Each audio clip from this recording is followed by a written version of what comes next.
Hello friends, आज हम चर्चा करने वाले हैं पोलैंड के बारे में। पिछले लेक्चर में हमने डिस्कस किया था चिली के बारे में कि किस तरह वहाँ पर डेमोक्रेसी थी और डेमोक्रेसी के बाद मिलिट्री कूप होता है और 17 ईयर्स तक वहाँ के पीपुल्स का क्या होता है, सप्रेशन होता है, एक्सप्लॉयटेशन होता है। और फिर 17 साल के बाद वहाँ पे रेफरेंडम होता है और वहाँ पर क्या आती है, डेमोक्रेसी आती है। अब हम जानने वाले हैं किसके बारे में, पोलैंड के बारे में। जैसा कि हमारा टॉपिक था टू टेल्स ऑफ डेमोक्रेसी, तो पहले ही कहानी जो थी वो थी चिली के बारे में और दूसरी कहानी जो है वो किसके बारे में है, पोलैंड के बारे में है। और यह कहानी जो है स्टार्ट होती है 1980s से। ठीक है, तो होता क्या है कि पोलैंड में जो है गवर्नमेंट जो रहता है वो गवर्नमेंट रहता है, एक कम्युनिस्ट गवर्नमेंट रहता है। कैसा गवर्नमेंट रहता है, एक कम्युनिस्ट गवर्नमेंट रहता है। और जो पार्टी रूल करती है वो पार्टी रहती है Polish United worker party, Polish United worker party party. ये कुछ उन पार्टियों में से है जो यूरोप में कम्युनिस्ट विचारधारा को प्रभावित कर रहे थे। कल हम देखे थे ग्राफ में, सॉरी मैप में, कि जो पोलैंड है वो किसका एक कंट्री था, यूरोप का कंट्री था। और वो किसके बगल में था, यूएसएसआर के बगल में था। और पावरफुल कंट्री में सुपर पावर उसके बगल में उस वक्त कौन था, यूएसएसआर था। चिली के केस में क्या था कि Chile socialist party of Chile के द्वारा रूल किया जा रहा था वहां पे, और वो सोशलिस्ट विचारधारा का था।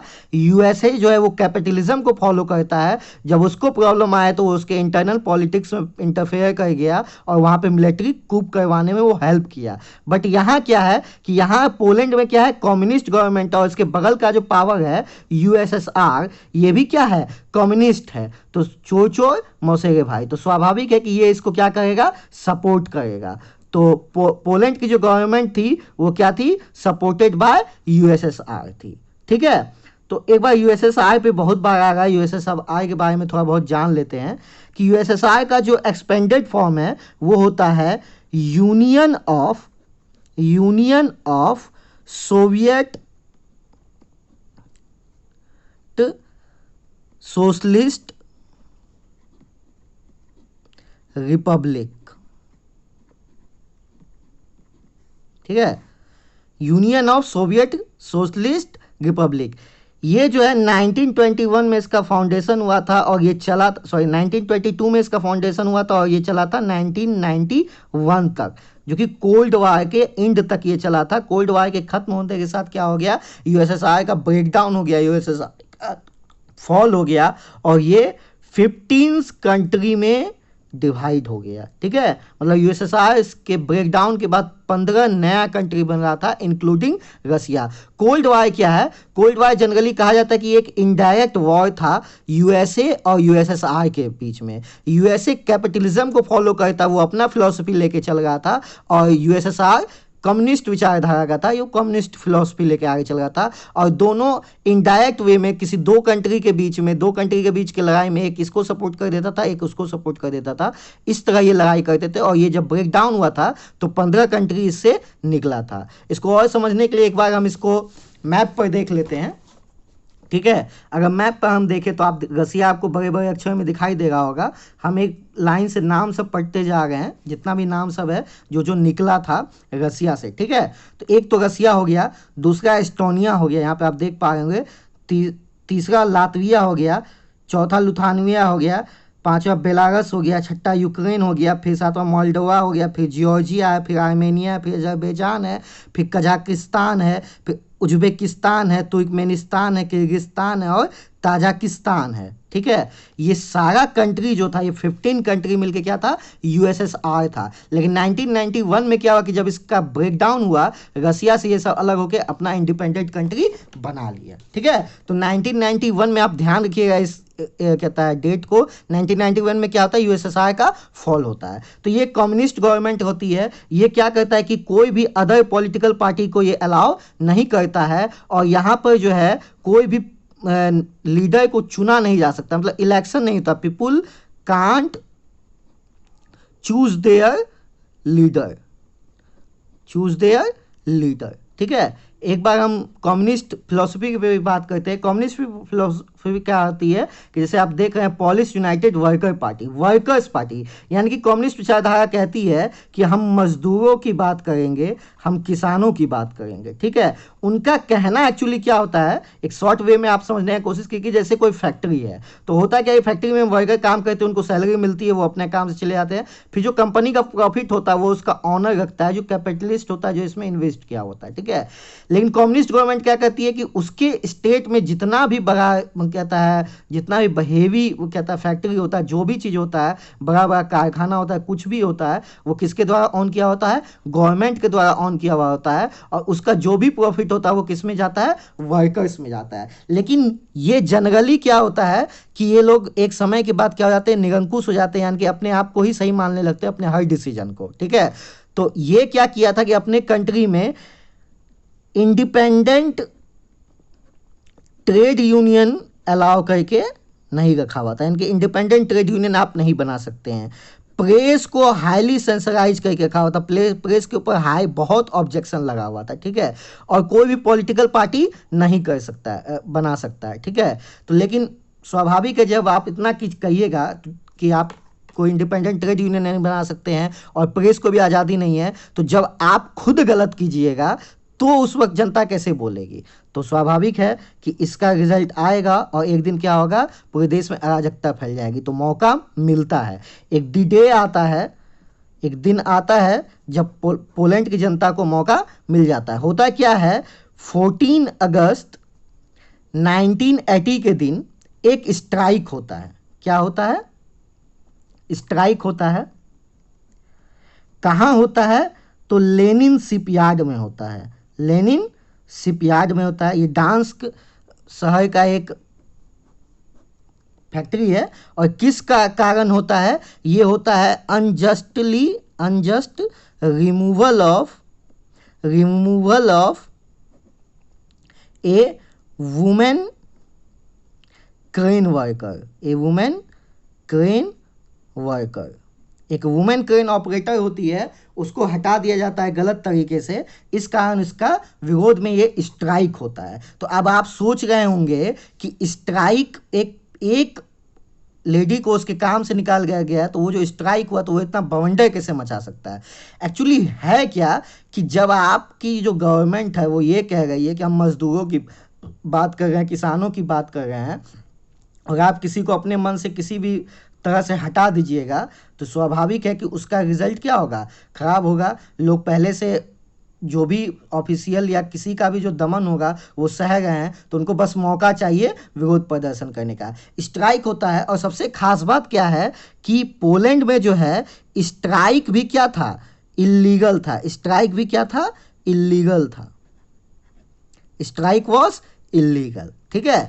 तो इसमें एक नया चीज़ क्या होता है कि जैसे ये बहुत नेम फेम कमाने लगता है, तो एक लीडर रहती है वहाँ की, लेक वेलेसा, ठीक है, वो आके इसको ज्वाइन करती है। और इसके ज्वाइन करते के साथ ये जो स्ट्राइक रहता है, इसको पूरा पोलैंड का आवाज़ समझ लिया जाता है, पूरे पोलैंड में ये फैल जाता है, ठीक है। जिस तरह इंडिया में क्या होता है कि नेशनल मूवमेंट हो रहा होता है, फिर गांधी जैसे ज्वाइन करते हैं, वो नेशनल मूवमेंट बहुत बड़ा रूप धर लेता है, उसी तरह लेक वलेसा के आते के साथ ये स्ट्राइक क्या होता है, पूरे पोलैंड में फैल जाता है, पूरे पोलैंड को रूप धर लेता है, ठीक है।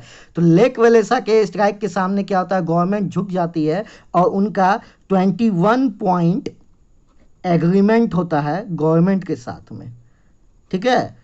21 पॉइंट एग्रीमेंट होता है, जिसको हम लोग कहते हैं 21 सूत्री समझौता, ठीक है। किसके साथ होता है, गवर्नमेंट के साथ में होता है। और इसमें मेन कुछ पॉइंट रहता है, कुछ बात रहता है, कुछ डिमांड रहता है।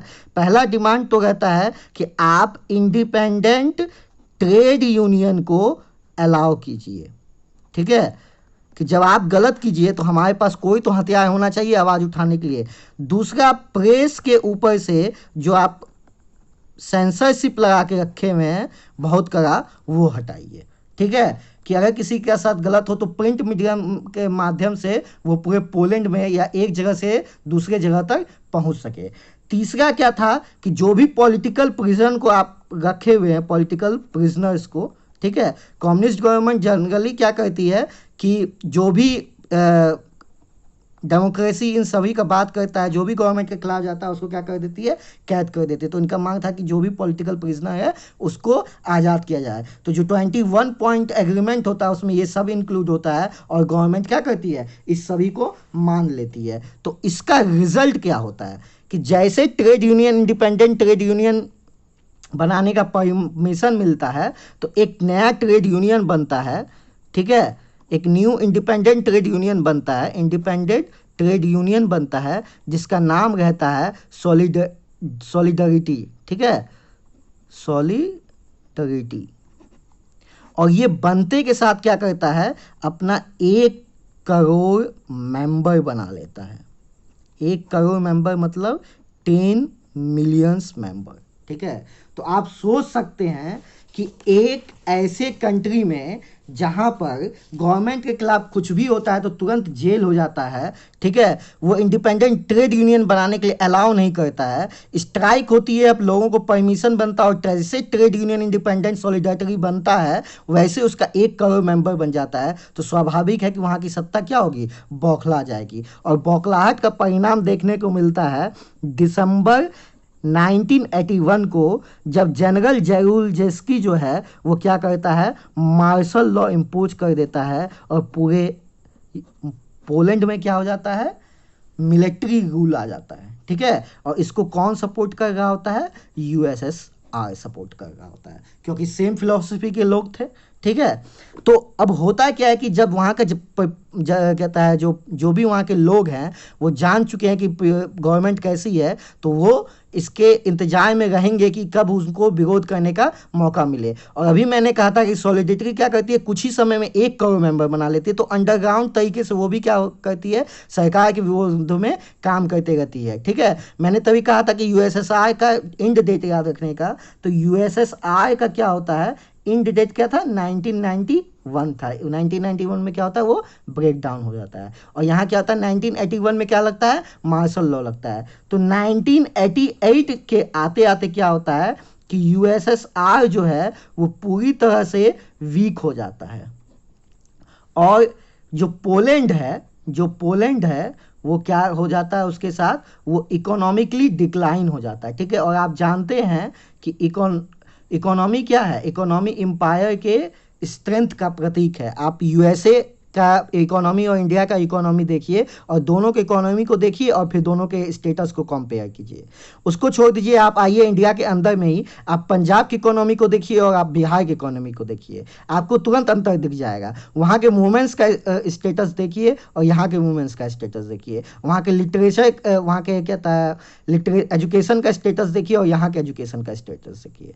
तो इकोनॉमी बहुत मैटर करती है। तो जब पूरा का पूरा कंट्री क्या है, आर्थिक असंतुलन से गुजर रहा है, इकोनॉमिक क्राइसिस आ गया है वहाँ पर, और जो उसका एक्सटर्नल सपोर्टर है यूएसएसआर वो भी वीक हो गया है, तो स्वाभाविक है कि सॉलिडरिटी इंतजार में थी और वो फिर से एक बहुत बड़ा स्ट्राइक करती है। और फिर लीडर कौन रहती है, लेक वेलेसा। ठीक है, लेक वेलेसा। और इस बार डिमांड वो क्या रखते हैं, फ्री इलेक्शन का। क्या चीज़ का, फ्री इलेक्शन का, कि भैया आप इलेक्शन करवाइए, अगर आप सही हैं तो आप जीते, आप शासन कीजिए, अगर हम सही हैं तो हम जीतेंगे, हम शासन करेंगे।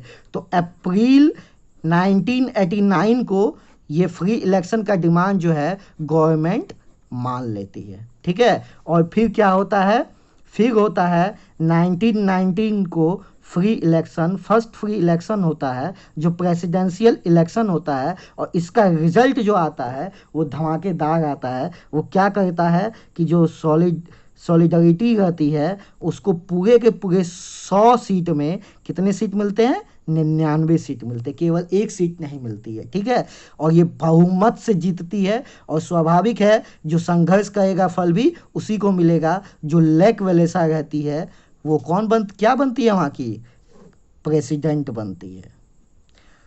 तो अब हम पूरे को देखें एक तरह से तो क्या होता है, एक कम्युनिस्ट गवर्नमेंट है, आप देखें इसको पूरे से तो एक कम्युनिस्ट गवर्नमेंट है जो सब चीज़ का दमन कर रहा है। ठीक है, किसी को सब चीज़ का सरप्रेस कर रहा है, एक्सप्लॉइट कर रहा है। इससे परेशान होकर 1980 में एक बार मौका मिल जाता है सबको स्ट्राइक करने का। 21 पॉइंट एग्रीमेंट होता है, ठीक है। Free trade, independent trade union बनाने का बात एक्सेप्ट हो जाता है। ट्रेड यूनियन बनता है सॉलिडरिटी, ठीक है। 1 करोड़ मेंबर बना लेता है ये। इससे हिल के क्या हो जाता है, इससे परेशान होकर 1981 में मार्शल लॉ लग जाता है, ठीक है, जो जनरल जेरुजलस्की लगाते हैं। और फिर क्या होता है, 1988 आता है जब यूएसएसआर वीक हो जाता है। फिर से लैक वालेसा क्या करती है, स्ट्राइक करती है। और इस बार डिमांड क्या रहता है, फ्री इलेक्शन का डिमांड रहता है, फ्री इलेक्शन का डिमांड रहता है। और 1990 में क्या होता है, फ्री इलेक्शन होता है। सॉलिडेरिटी को 100 में 99 सीट मिलता है और लैक वालेसा क्या होती है, प्रेसिडेंट बनती है, ठीक है। तो अगर देखा जाए तो यहाँ क्या हुआ, एक कम्युनिस्ट गवर्नमेंट से एक डेमोक्रेटिक गवर्नमेंट आई, ठीक है। तो यही जो चैप्टर का नाम है कि डेमोक्रेसी इन कॉन्टेम्परेरी वर्ल्ड, ये यही बात हम कहते हैं, मेकिंग अनमेकिंग बताएगा, स्टेबिलिटी बताएगा। उस केस में क्या था, चिली के केस में, कि पहले डेमोक्रेसी था, फिर क्या हुआ, मिलिट्री रूल हुआ, फिर डेमोक्रेसी हुआ। यहाँ क्या है कि कंप्लीट कम्युनिस्ट गवर्नमेंट है, नो डेमोक्रेसी, जनता वोट देकर नहीं चुनती है, ठीक है। और वहाँ क्या होता है, आंतरिक अराजकता आता है, इंटरनल उसमें क्या होता है, एनार्की आ जाता है। और इंटरनल एनार्की से क्या होता है, स्ट्राइक होता है। स्ट्राइक में गवर्नमेंट झुकती है, फिर उससे वो परेशान होती है, फिर वो मार्शल लॉ लगाती है, फिर स्ट्राइक होता है, फिर इलेक्शन होता है, और फाइनली पोलैंड की जो जनता होती है उसकी जीत होती है। और क्या होता है, एक डेमोक्रेटिक कंट्री इस्टेब्लिश होता है, एक डेमोक्रेटिक कंट्री इस्टेब्लिश होता है। तो ये पोलैंड की कहानी थी। नेक्स्ट लेक्चर में हम देखेंगे चिली और पोलैंड को कंपेयर करते हुए, फिर आगे के टॉपिक्स को कवर करेंगे। Thank you.